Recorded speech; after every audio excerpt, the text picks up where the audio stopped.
Red diver, into the water when ready.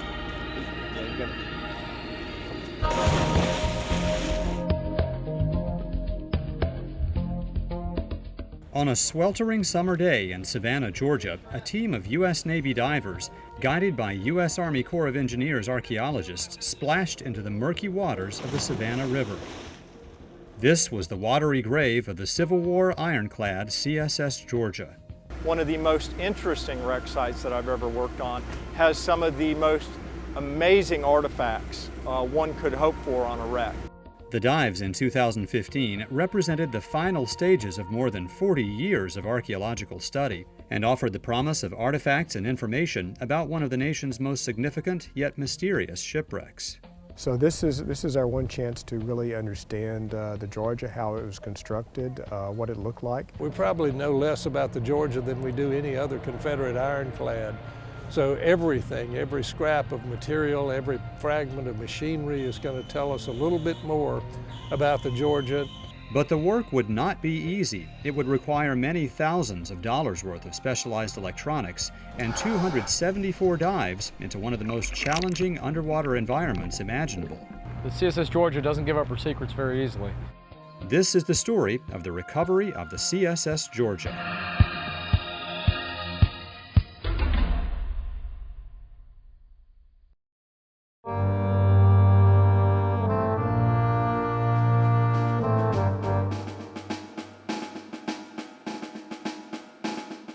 The Georgia's story begins in the opening days of the Civil War, when President Abraham Lincoln ordered his powerful Navy to blockade every southern port and choke off the commerce of the new Confederacy. When two nearby Confederate forts fell to the Union Navy in one short battle in November 1861, Savannahans' frustrations turned to fear that their city could be next. People expected any day, any hour, that armada to come steaming up the Savannah River, lay Savannah under its guns and force a surrender of the city or blast the city off its foundations.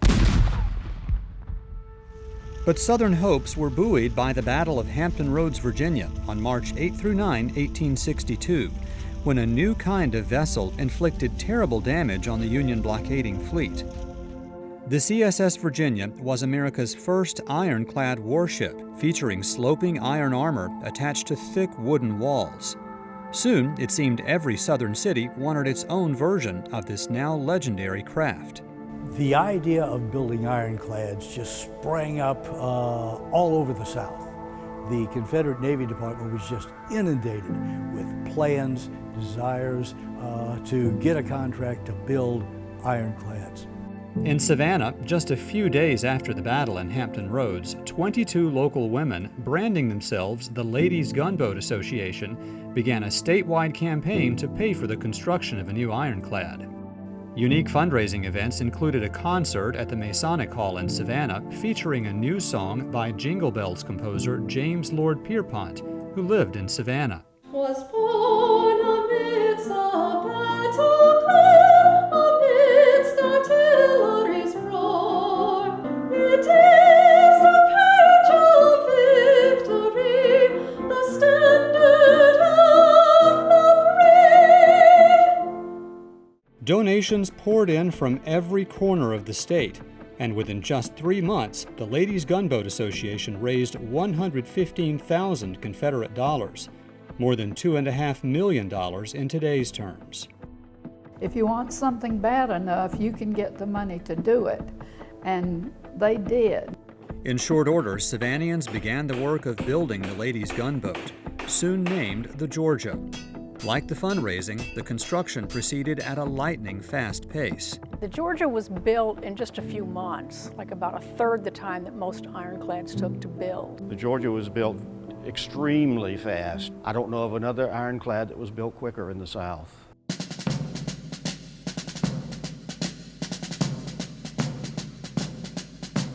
Because no plans, drawings, or written records of the Georgia's construction survive, only one thing is known with any degree of certainty. Because the builders could obtain no supplies of iron plate like that used on the CSS Virginia, they instead used heavy iron railroad rails to protect the ship's armored top, called the casemate or casement. The wooden structure of the casement was composed of several layers of thick wood up to 24 inches in thickness. The railroad T-iron was placed on the angled side of the wooden casement of the Georgia like this, flat side down. Then another piece was slipped in between, usually down, and locked in place, and it formed a flush surface on the exterior of the casement. Surprisingly, for a ship that commanded Savannah's full attention for so long, no good images of the Georgia remain. There are 3 engravings from period newspapers, but the first drawing is missing the smokestack. The second has too many cannon on the ends of the casemate, and the third shows the iron rails hung horizontally rather than vertically. A purported photo of the Georgia discovered in the 1970s was revealed in 2015 to be a hoax. And not only are there no blueprints, written descriptions of the vessel vary wildly, with estimates of its length ranging from 120 to 250 feet long. So the Georgia's true appearance remains a mystery to this day.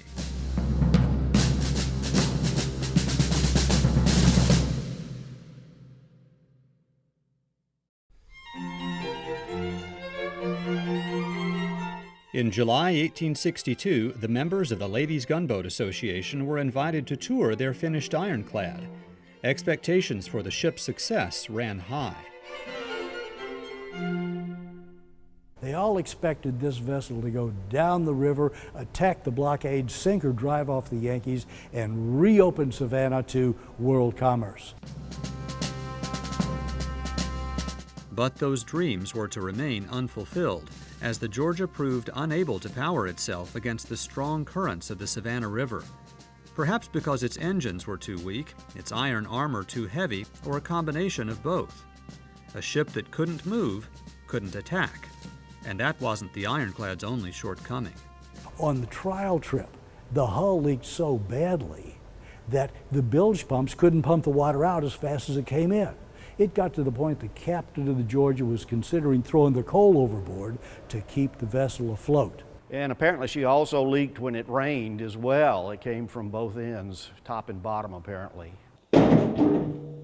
In order to stop the never-ending trickle of water seeping into the ship, the Georgia's crew was forced to make her interior unbearably hot.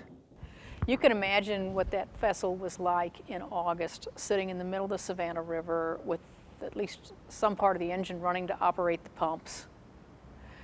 So it probably would have been like 120 degrees inside that vessel. Soon it became apparent that this leaking, underpowered, and sweltering ship was never going to steam down the Savannah River and fight the blockading Union warships. When she was completed and looked like just a disaster, people were disappointed, and then upset, and then angry. Angry letters poured into the offices of local newspapers. People branded the Georgia a mud tub, a nondescript marine monster, and a splendid failure.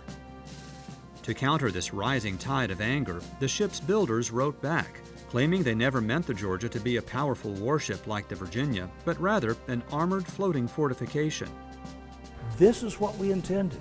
We intended from the beginning for it to be a floating battery. The Georgia was anchored in the Savannah River east of town. Its cannon pointed menacingly downriver toward the Union fleet. 1, 2, heave! With little else to do, the crew incessantly practiced loading and firing their weapons, ready to pound any Union warship foolish enough to try to pass by. Ready? Fire! The Georgia was an important part of a system of defensive fortifications protecting Savannah from attack by sea. The Ironclad was stationed in front of Fort Jackson, a brick structure mounting up to 7 cannons. Just downstream sat Battery Lee, the strongest fort in the system. This earthen fortification boasted 9 cannons and 2 mortars. In the river itself, invaders faced submerged explosives and obstacles driven into the sand. Confederate Navy sailors manned 5 cannons placed in a man-made island in the river across from Fort Jackson, and behind that were another 6 cannons at Battery Lawton. Disappointed Savannians quickly forgot about the CSS Georgia, but little did they know the ship was helping to save their city.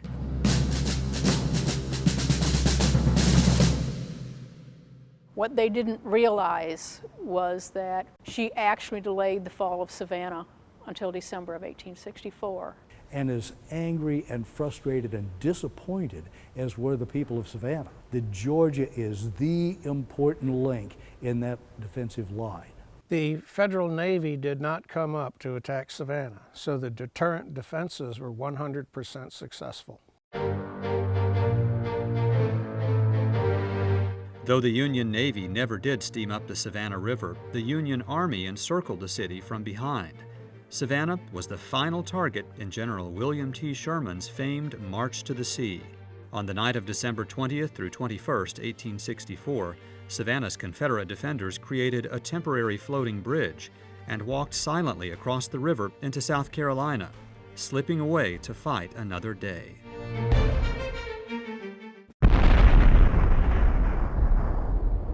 The city's Confederate naval ships were intentionally destroyed to prevent capture by the enemy. The powerful new ironclad, CSS Savannah, was blown up by its crew. The CSS Georgia met a much less violent end. The crew disabled the cannon, then shut off the pumps and fled the vessel. Come on, let's go. They opened the seacocks and they let it fill and just go down. When the Georgia was scuttled, she sank so quickly that most of the crew had not a chance to get all of their belongings off the ship. Go, hurry up! Come on, let's go! Hurry!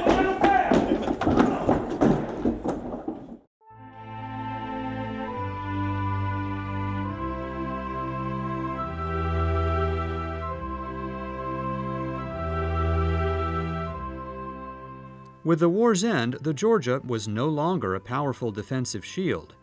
Now she was an obstacle to commerce and needed to be removed or destroyed. In the weeks after Union forces took over Savannah, U.S. Navy divers removed Confederate obstructions in the river so ships could steam all the way into the city. Plans were made to raise the Georgia and salvage its valuable iron, but before the work could begin, the passenger steamer Lizzie Baker collided with the Georgia's wreckage in May 1866. Savannah Mayor Edward C. Anderson published a warning to mariners in local newspapers, advising them to steer clear of the Georgia. That summer, the U.S. Treasury Department took over salvage work, giving the job to a New Yorker named Henry S. Wells, who represented a northern-owned railroad whose iron had been seized by the state to armor the CSS Georgia. In addition to the other obstructions, Wells had divers working on the wreck of the Georgia for 3 years, stopping only during the hot summers, until his contract was abruptly canceled in 1870. Wells complained to Congress that he had not had time to salvage most of the valuable iron on the Georgia. In this 1871 map, the Georgia's wreck is depicted lying on the north side of the shipping channel opposite Fort Jackson, submerged beneath 11 feet of water at low tide. The assistant U.S. Army engineer in Savannah reported that though 80 tons of iron had been salvaged from the wreck using dynamite, the ship's machinery and engines were still on board. But authorities decided to focus their efforts on removing other obstructions that were actually blocking the channel, and the Georgia was left where she lay, not to be heard from again for almost a century.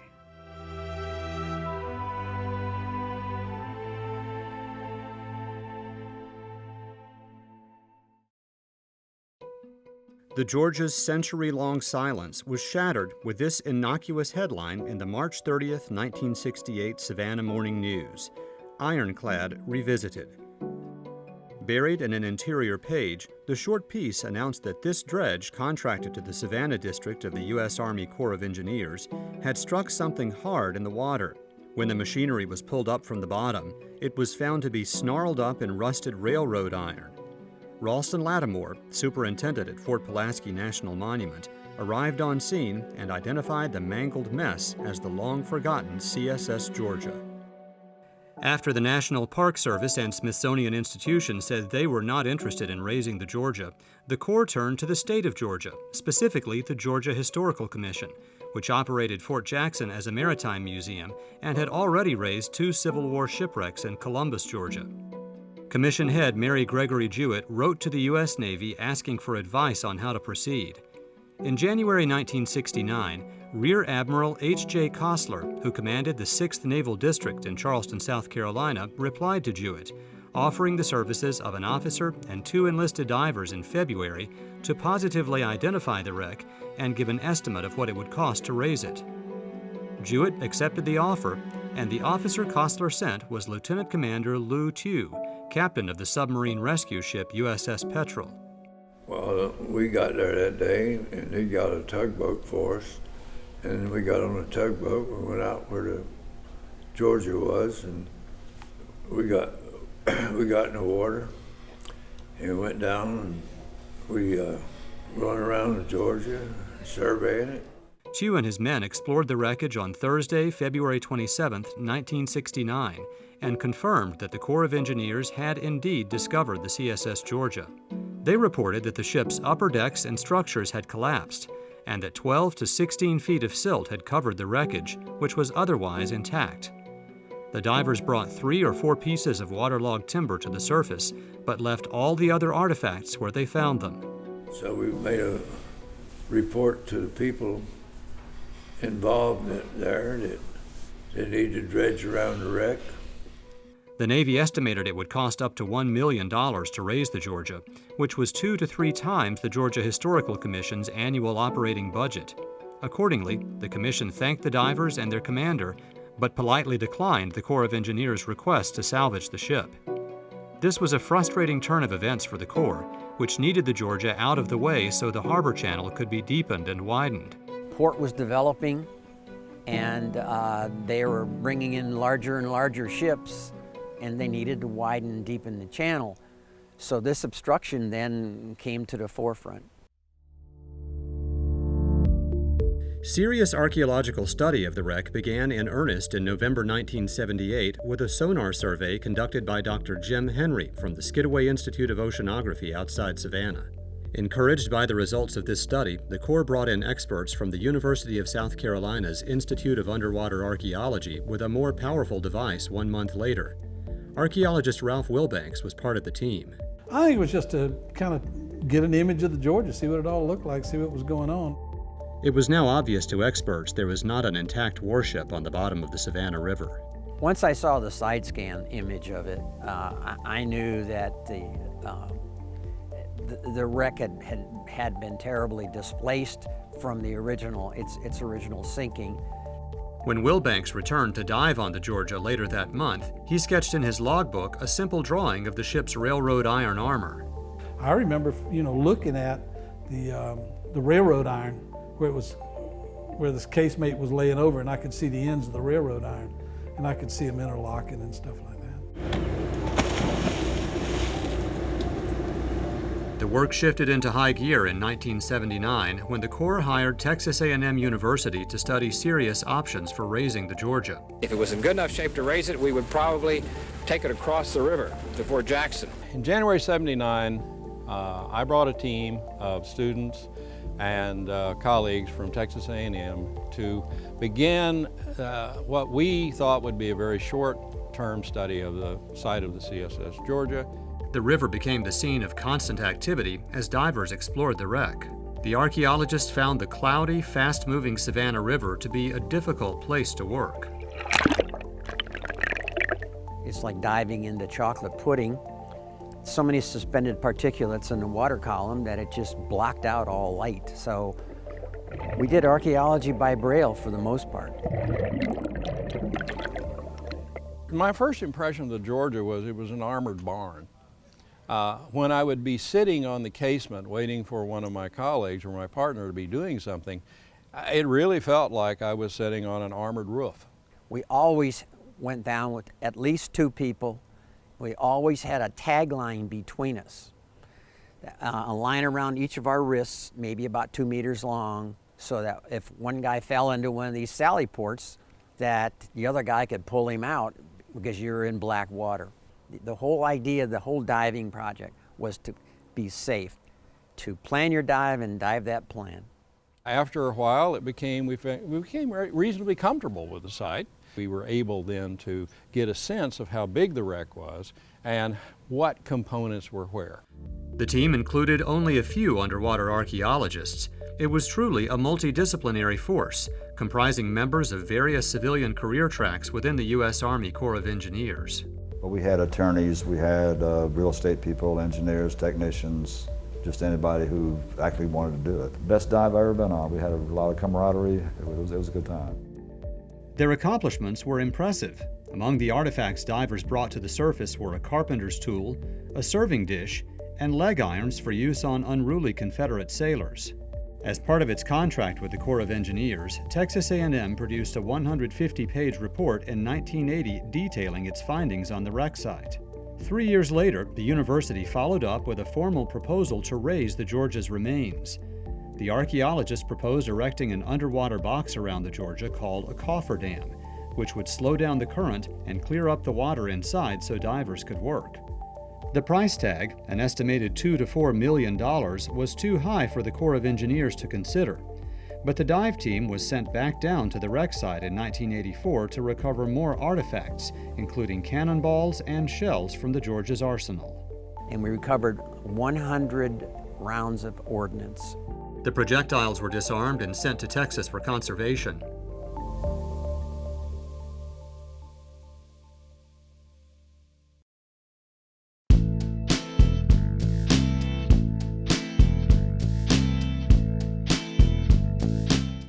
On one of the dives, Joe Wilson and his partner made an exciting and unexpected discovery atop the Georgia's Casemate.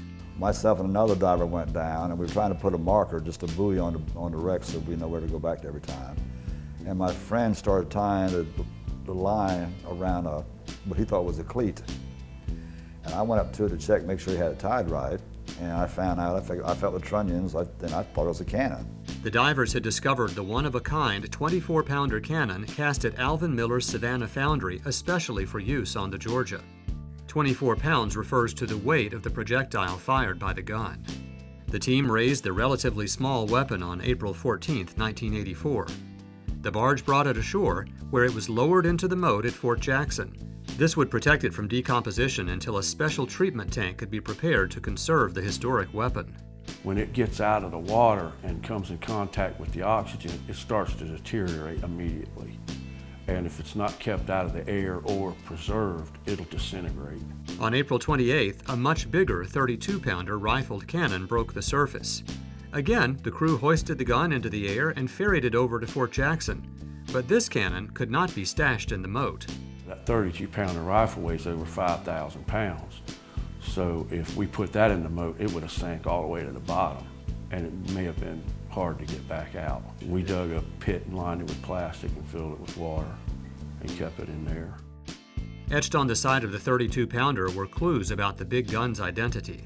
We had some paperwork that listed all the weapons on the ship and the markings on them. And when we brought the gun up to the pit where we were going to bury it, we hosed it off real good and looked at the markings on it, so we were able to identify it right then. Normally, something like that is impossible. After 2 years in wet storage and 3 more years in treatment, both cannon were finally ready for exposure to the air in summer 1989. But before he could prepare them for public display, Robertson first had to take care of a potentially dangerous surprise concealed within the barrel of the 32-pounder. The 32-pounder rifle was loaded, and so that had to be taken to the explosive ordnance disposal range up at the Beaufort Air Station, the Marine Air Station, and we removed the shell up there. With the cannon unloaded after more than 120 years, Robertson handcrafted historically accurate wooden carriages for both guns and put them on exhibit outside at Fort Jackson. Yeah, I almost feel like I'm part of the crew after handling all this stuff so many times.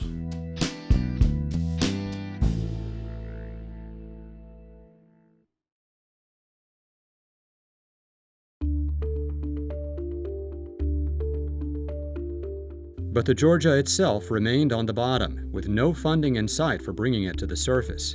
The nonprofit Coastal Heritage Society, which had taken over management of Fort Jackson from the Georgia Historical Commission, became an active advocate for the ship, hosting academic conferences and lining up support from other groups in the community. In 1987, the Georgia was named to the National Register of Historic Places, and that summer, Coastal Heritage obtained permission to hire Ralph Wilbanks and archaeologist Gordon Watts to dive on the Georgia. One of the principal things we were trying to answer was, is there a hull underneath the casemate sections? Because early divers had indicated that they'd found a companionway had gone down into the hull of the ship. But as soon as we were on the bottom, we figured out pretty quickly that there was no hull that was pressed into that Miocene clay. Around the same time, Coastal Heritage Society volunteer Tim Callahan undertook a tireless, years-long study of archival sources on the Georgia, looking for information on its crew, construction, armament, and more. Research is not a simple thing, never is. It's just a very painstaking effort to go through every daily newspaper that's still available today. I feel that my efforts really brought it alive, more so than it would have ever been otherwise. And that makes me proud to have done that. Meanwhile, the Society continued to lobby for raising the Georgia, and even drew up plans for exhibiting the Georgia's remains inside a large 1920 structure that was part of the historic railroad complex downtown. Everybody naturally thought at that time that next year we're going to have the Georgia brought up. But those dreams never materialized, and the Georgia's secrets remain concealed beneath the waters of the Savannah River, waiting for the funding required to bring them to light.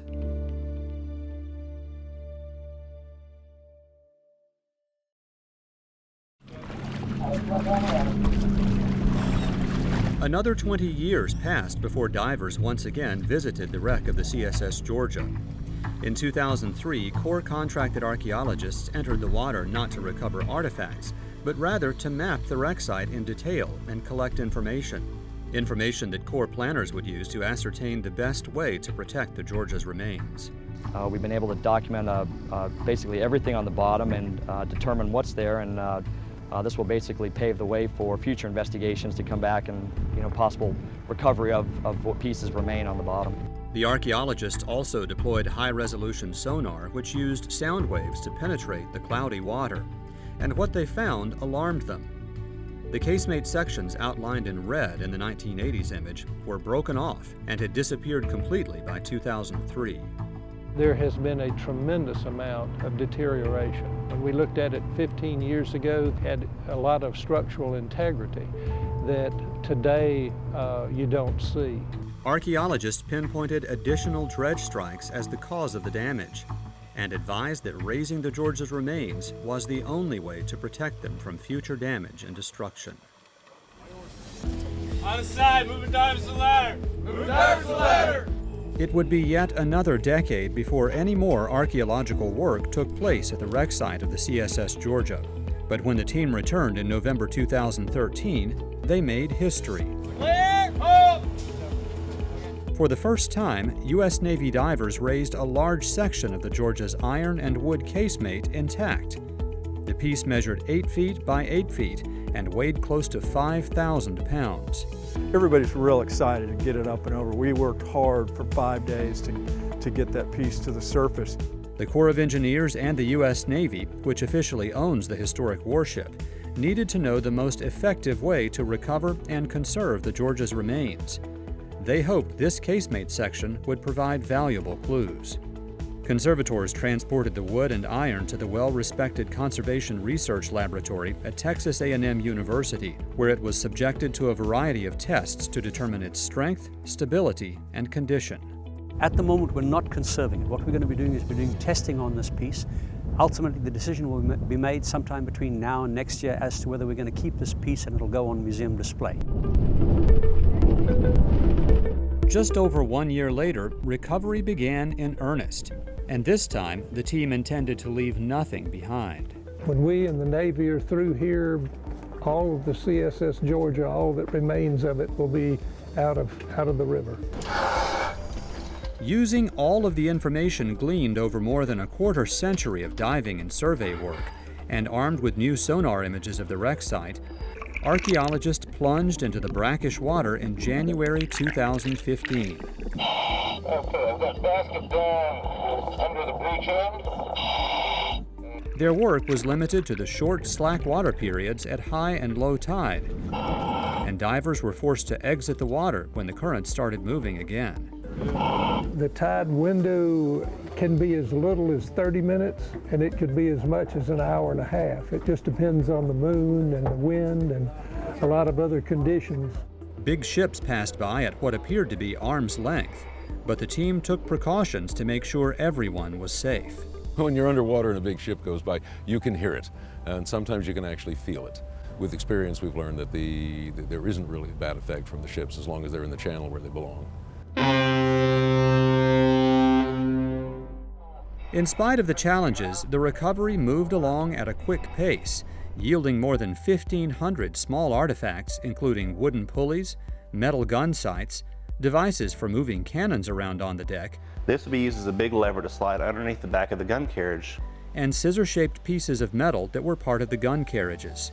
Archaeologists were surprised to find brass artifacts that seemed to function just as well as they did when they sank into the river in 1864. That after 150 years in water, still functions as it did the day it came out.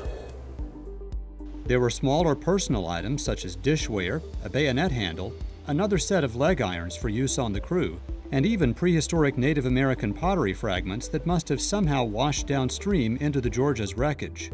We're getting, such a variety of things that are really well preserved and tell the story of the ship, change how we think about things. But it's the smaller, more personal things that really tell us things about life on board. In June 2015, after 5 solid months of archaeological diving, operations shifted from the comparatively small dive boat to a pair of dive barges operated by the U.S. Navy. Red diver, into the water when ready. Okay, red? And also Navy divers trained in underwater salvage and explosive ordnance disposal, a skill needed to remove the still-armed shells and cannonballs mixed in with the wreckage. Yeah, both divers ready to leave surface. Though they wore the uniform of the United States Navy, the CSS Georgia's one-time foe, the divers were glad for the chance to help save the historic ship's remains. It's definitely a once-in-a-lifetime opportunity to get to be able to dive in this dive and to claim that you helped salvage the CSS Georgia. The Navy divers were aided by some of the best equipment available. A high-tech underwater positioning system coupled with 3D real-time sonar allowed archaeologists on the surface to monitor the divers' movements, even though it was impossible to see much of anything underwater. Red diver, do you have the grenade? They may not know where they are on the bottom because of the low visibility, but we know exactly where they are, and we're able to systematically cover the bottom. Over the course of 28 dives, the Navy divers raised more than 200 pieces of ordnance, which were transferred ashore so experts could remove the explosive powder and fuses. Then it was time to move on to the 4 large cannon known to remain in the wreckage. The first to come up, a small smoothbore cannon that fired 6-pound shells, broke the surface of the water on July 15. Our eyes were the first eyes to see that cannon in over 150 years since she was scuttled and Sherman took the city.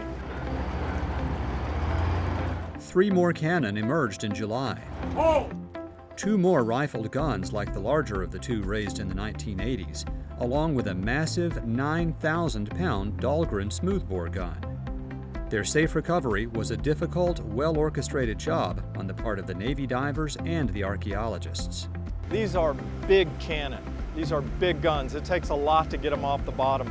When you do it successfully, it's a major accomplishment. Each cannon was carefully lowered into a metal container and prepared for safe transport to the Conservation Research Lab at Texas A&M. With the last of the cannon and shells removed from the site, the dangerous and tedious ordnance recovery phase of the archaeological project was complete. Thanks, guys. Appreciate it. You guys did a hell of a job. Thank you. It does feel much better to get over this hump. Get these out of the water, get on to the next phase, which is much more enjoyable for everyone on the team. Following an old Navy tradition, the chief diver lashed a broom to the mast of the tug that pushed the barges back to shore.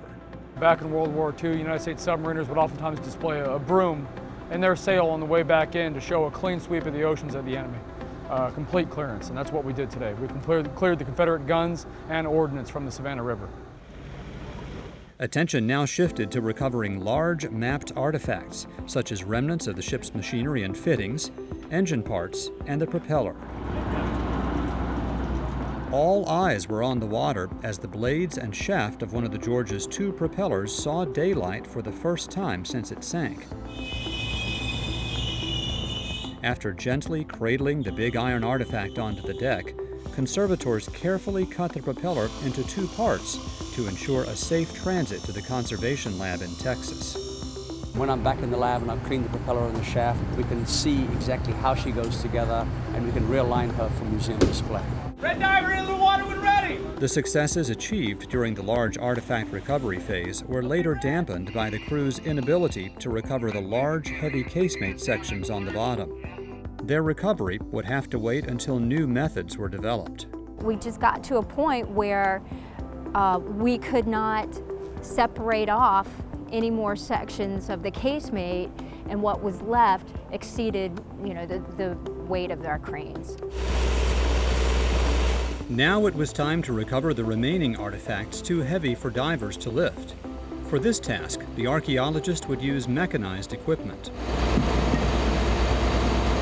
The wreck is just spread out over a more than a football field size area.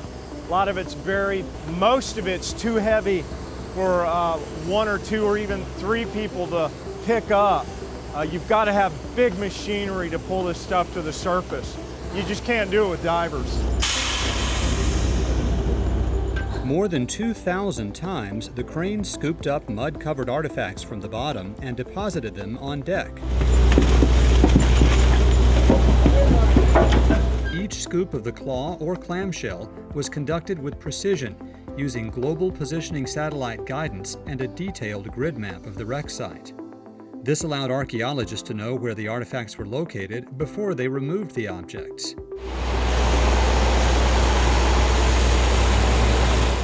Eager archaeologists fired up high-pressure hoses to remove the muck and see what was concealed within. And we just wash it through a screen. Literally, we just hose it down and it pushes it through the screen. It just filters the sediment out and retains the material in the artifacts. Since the crane could work regardless of the river's current, there was no need to wait for slack tide like divers were required to do, and the work continued unabated for hours on end. The results astonished even the most veteran archaeologists on the team. Every grab that we pull up and up on the deck, we have no idea what's going to come out, and over again, it's just been some phenomenal artifact. A brass belt buckle with an eagle on it, a brass button with an eagle on it, the handle of an 1832 artillery short sword, bullets, sights off the guns. It's just every day, every morning, every afternoon, every grab, you never know what's going to come up, and it's just an incredible experience. But the biggest surprise came on September 15, 2015, when the crane recovered a 9,000-pound Dahlgren cannon and placed it on deck. Looking out the window in the conference van and seeing the cannon in the grapple, I think that was one of the biggest surprises of the entire project, because nobody expected that. Lo and behold, we recover a second Dahlgren cannon that was hidden in the mud. Nobody knew anything about it. So I'd been talking about there being a second Dahlgren cannon, and lo and behold, we found it. So yes, it was fun. In addition to the unexpected cannon, the crane also raised 8 brass gun sights and 5 mechanisms used to fire the cannons, more than ever found on any other Civil War shipwreck. Team member Miguel Gutierrez demonstrated how the sights were placed on the Georgia's artillery. On the right hand, we have a tangent sight. It was placed at the breech of the gun, otherwise known as the back of the gun, right here on the tangent sight mass. On my left hand, we have a discharge sight. It was also called the front sight, and it was placed at the second reinforced, that is, this area of the gun, in line with the trunnions on the sight mass, which is this lifted area right here, bolted with 2 bolts to keep it in place. It's quite a find. It's very interesting, and this is a very great opportunity we have to study naval gunnery during this time in our country's history. On October 25, 2015, the team completed its last mission in this phase of the work. A tug pushed the barges to a secluded spot in the back river behind Hutchinson Island, where the archaeologists intended to rebury close to half of the artifacts they'd raised.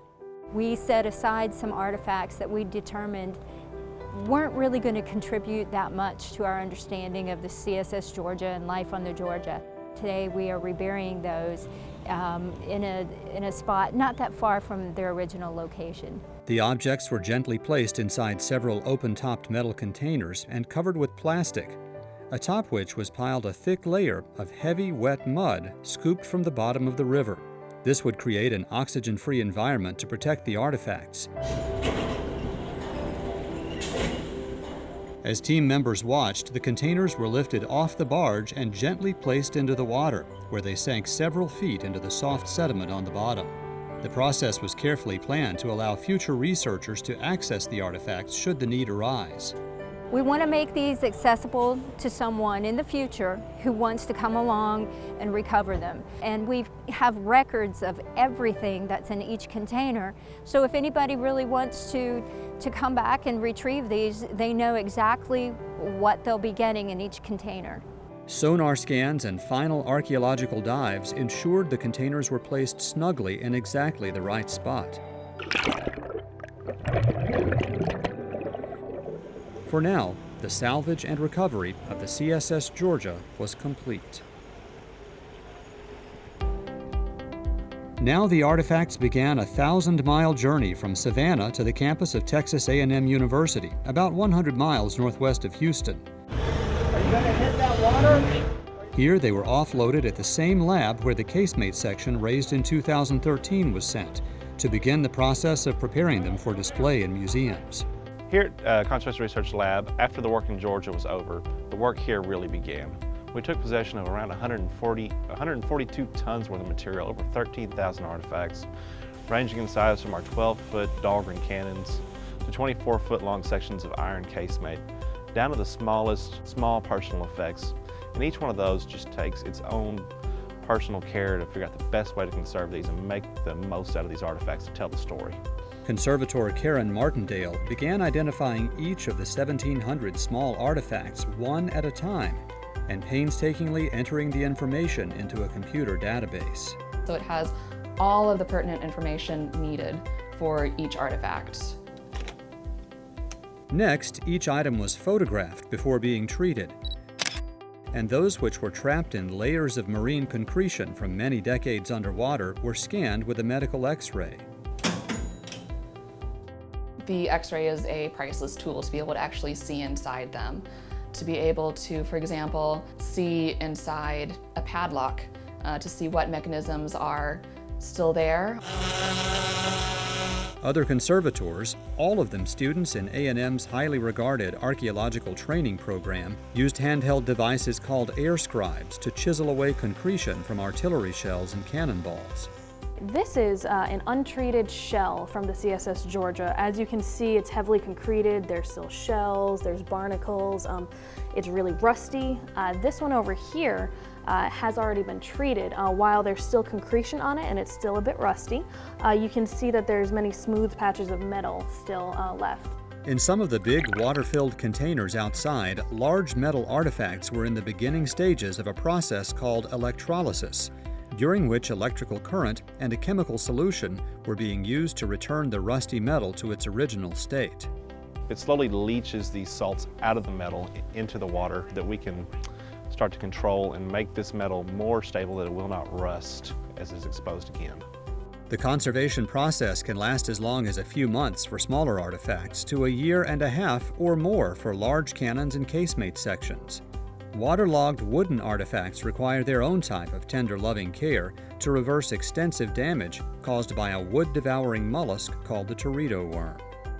As you can see here, the teredo worms will burrow into the wood and then leave behind their shell in its place.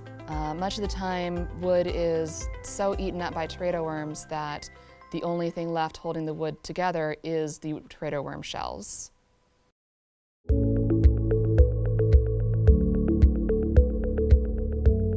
After a 2-year pause, archaeologists returned to the wreck site in June 2017, armed with new and more powerful tools calibrated to finish the recovery of the CSS Georgia.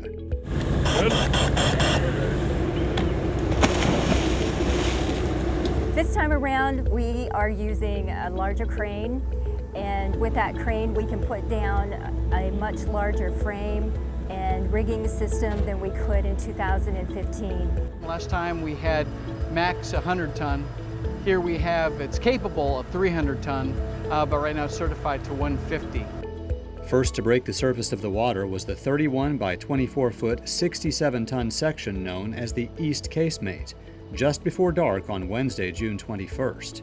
Using steel beams, salvage experts built metal cradles to safely lift the century-and-a-half-old Casemate section to the surface.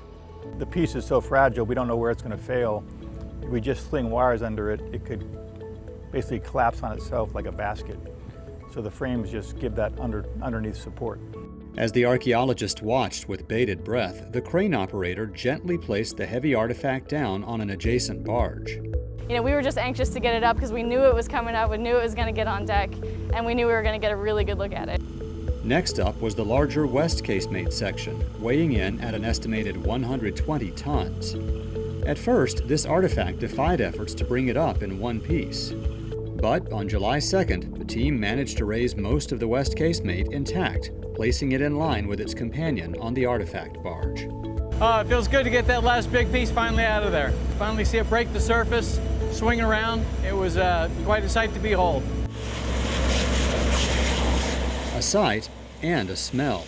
After more than 150 years on the bottom, the big pieces of iron and wood were slathered in stinking muck. Archaeologists employed good old-fashioned fire hoses to blast the coating off. On top of the casemate, we've got numerous inches of mussel and mud. And we want to wash this away so we can record all the rail and the fastenings underneath. Oh, this is a mess. I don't know how to say it other than that. We're trying to clear that all away so that we can clearly see the rails and any other distinguishing features. As soon as the sections were cleaned off, experts began studying them in detail. Their findings confirmed basic ideas about how the Georgia was built, but yielded some surprises. The casemate is rail up, rail down, rail up, rail down, and fastened tightly together. And they sit and are fastened to two layers of wood. With each piece, we learned a little bit more about the Georgia, and we also realized that some of the assumptions we made may not hold true. One of the unexpected things was the diversity of the types of rails that were involved. We've got 7 different types of rails that we've been able to document in these 2 sections of Casemate. Team member Matt Mouse used his digital camera and specialized software to produce 3D images of the Georgia's remains. The way we do that with photogrammetry is take literally hundreds, or for larger artifacts like the East and West Casemate, it'll be over 1,000 images. And so by establishing a grid of images with sufficient overlap, we can actually align those using computer programs to create a 3-dimensional model. It's a tremendous resource for us. Very, very accurate, very nice, and we have something that we can show people.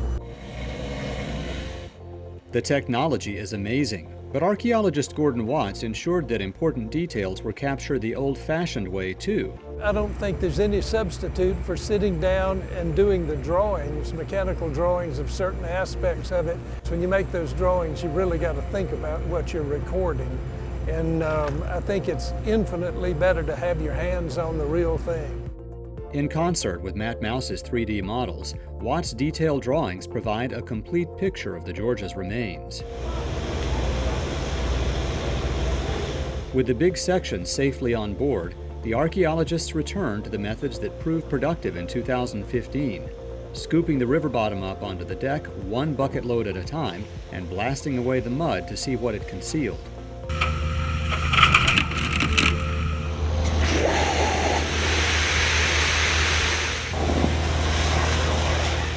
Each scoop was precisely placed with the aid of computers and sonar devices. The next grab is going to be clamshell 3-8. 3-8, thank you. The West Casemate, especially on the southern periphery, that was an artifact-rich environment. There is no telling what is underneath. The search yielded few of the personal artifacts that so astonished archaeologists in 2015, but the discovery of the missing cylinders from the Georgia steam engines more than made up for any disappointment. We found them initially in 2003, and then when we were back working in 2015, they had disappeared. We looked everywhere that they had been in 2003, no sign of them whatsoever, and in one grapple, both of the cylinders came up. And we think they may have been fouled in the chain that went to one of the buoys that's right there that literally marks the wreck. It may have been drugged down the slope into the toe of the channel.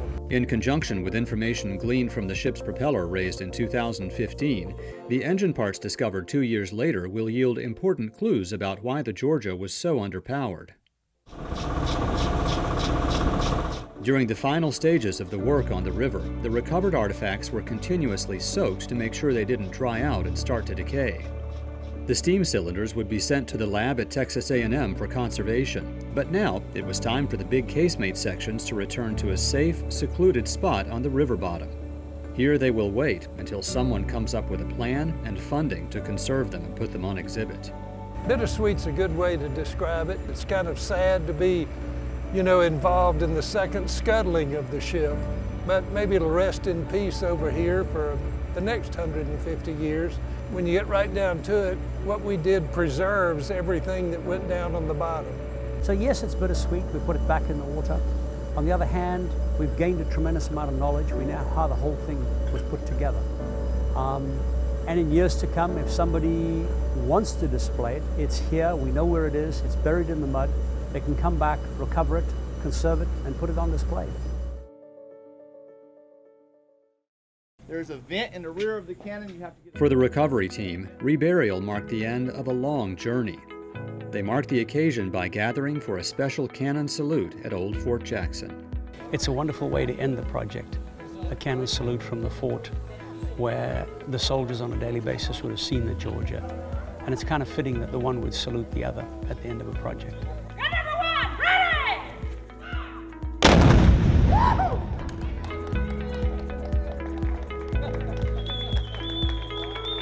It was an appropriate ending, I think, to reburying the Georgia's Casemate. And I think this was a celebration for everybody who'd worked really hard to get that Casemate up and get it reburied in the back river.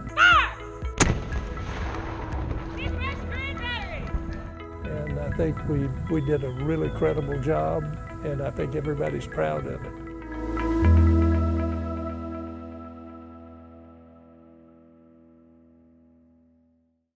This, at one point, had concretions all over it similar to this. From the beginning of recovery operations in 2015, the U.S. Army Corps of Engineers has made a concerted effort to involve members of the public in this exciting process. The outreach began with a public presentation, including artifacts and lectures, at the Savannah History Museum in May 2015. More than 1,100 people came to Fort Jackson for the Raise the Wreck Festival on July 25th of that year. It's a great chance for them to get a first-hand view of what's going on the dive vessel, what the project's all about, what the shipwreck's about, and it's a great way for them to interact in an educational manner. 15 coastal Georgia educators took part in a CSS Georgia Teachers Institute in 2016, interacting with archaeologists and learning about the science, technology, engineering, and math involved with recovering the shipwreck. The Corps released brochures and a full-color poster about the recovery effort in 2017. And in August of that year, close to 200 people participated in a final public presentation to wrap up the work. Not surprisingly, the number one topic on most people's minds is where will the Georgia's artifacts be exhibited? Right here in Savannah. That's where I would love to see it show up. Should be in Savannah. There's no question in my mind. Members of the Archaeological Recovery and Conservation Team share the desire to bring the Georgia story before the public, either in Savannah or elsewhere. The CSS Georgia was something that's been forgotten for a long time, and maybe this will help get her back into some of the history books or on people's radar again. We're conserving part of our history that I want to see on display in a museum, to relive our history, to show people, to educate them. That's what it's all about. Since the passage of the Sunken Military Craft Act of 2004, the U.S. Navy has been the caretaker of all military shipwrecks in American waters, including the Georgia. Dr. Robert Nayland is head of the branch that will determine where the Georgia's artifacts are eventually exhibited. Logically, one would expect there to be there in Savannah, a major exhibit on CSS Georgia. I think we, the Navy, are certainly interested in that and be supportive of it. if someone has the ability to carry out that exhibit and do it in a way that the artifacts are preserved in a proper environment with a proper temperature and proper humidity controls. Toward the end of the field season in summer 2017, the Corps of Engineers hosted a visit by representatives from several museums that had expressed an interest in obtaining artifacts from the Georgia. These institutions included some from Savannah and others from elsewhere in the southeastern U.S. We are the National Civil War Naval Museum. This ship is a Georgia ship. It's very near and dear to our hearts, all being Georgians. It should certainly have a home with us. We're working on, a future maritime museum, so it's a very broad aspect. So it doesn't just mean South Carolina as well. So you never know. There is so much material that's been brought up from the Georgia that there's plenty to go around for multiple institutions to tell this story in a whole variety of ways. If the Georgia's remains do eventually go on exhibit, they will join a small, exclusive club. Only a handful of Civil War ironclads are on display anywhere. Union examples are limited to the turret and other parts of the USS Monitor in Hampton Roads, Virginia, and the USS Cairo in Vicksburg, Mississippi. On the Confederate side, only the wooden hulls of the CSS Jackson in Columbus, Georgia, and the CSS Noose in North Carolina remain. But even among this remarkable fleet of historic ships, the Georgia is exceptional. The other Confederate ironclads that are on display are essentially just the hulls of the ships. If they can raise the remains of the ship and put it back together, it'll be the most complete Confederate ironclad ship that anyone can see anywhere. Regardless of where the Georgia's artifacts eventually find a home, archaeologists and conservators know they are writing the latest chapter in a story that began with the ladies of Savannah in 1862, and was continued by the Georgia's crew. The narrative was picked up by the divers who explored the wreck from the 1960s onwards, and embellished by those who combed the archives to fill in the blanks. Now it's up to all of us to write the next chapter in the story of the CSS Georgia.